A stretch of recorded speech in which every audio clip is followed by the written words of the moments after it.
I would say she understands me.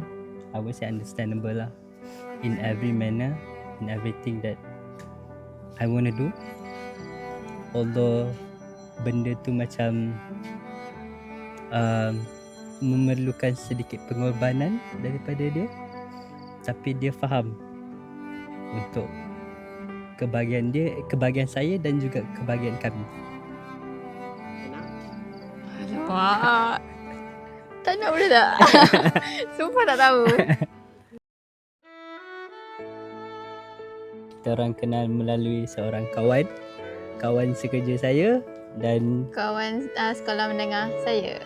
So bila dia post dekat Instagram, Aina reply to the story. Lepas tu dari situ we follow like each other. Yes. saya follow dulu lah. Dia tak berani.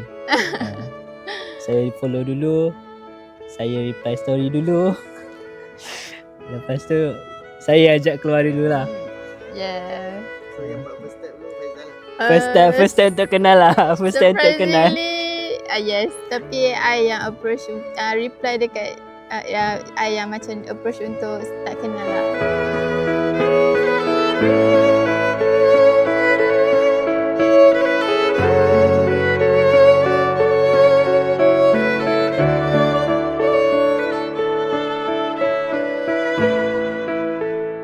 Faizal Nazmi bin Syafi'i. Ya.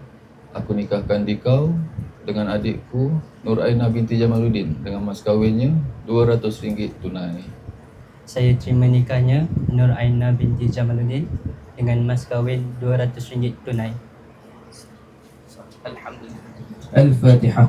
A'udzubillahi minasyaitonir rajim. Bismillahirrahmanirrahim. Alhamdulillahirabbil alamin. Well, I found a woman stronger than anyone I know.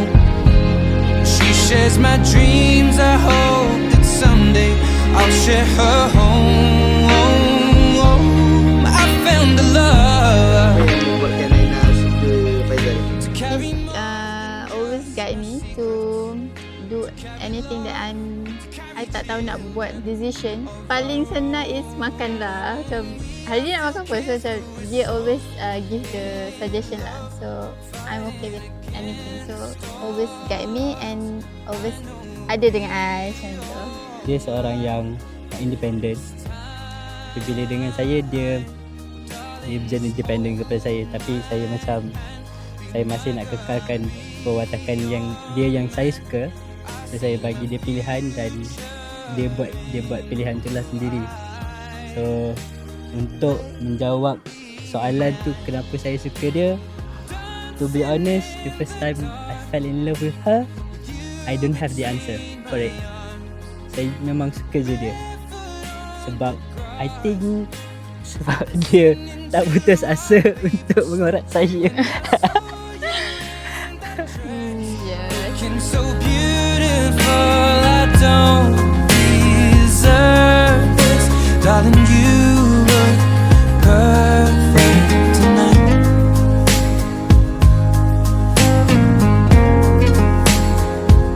No, no,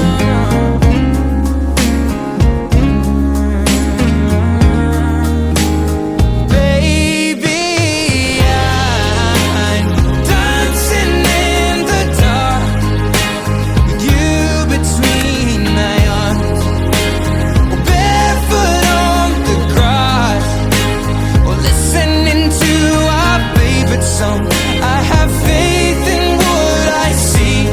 Now I know I have met an angel in person, and she looks perfect. I don't deserve this. You look perfect tonight.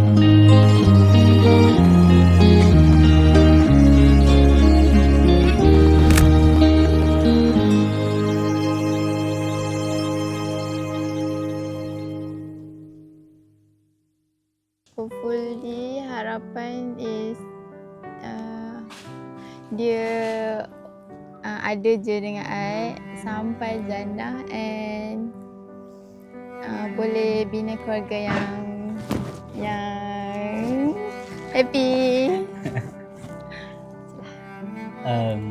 Harapan saya kepada isteri saya, saya rasa saya inginkan saya harapkan perkahwinan ini lahirnya satu kebaikan di atas muka bumi ini, bukan sekadar perkahwinan sahaja semata-mata yang merapatkan dua orang, tapi lahirnya kebaikan daripada perkahwinan inilah. Janganlah nangis, ya Allah. Tak ada tisu.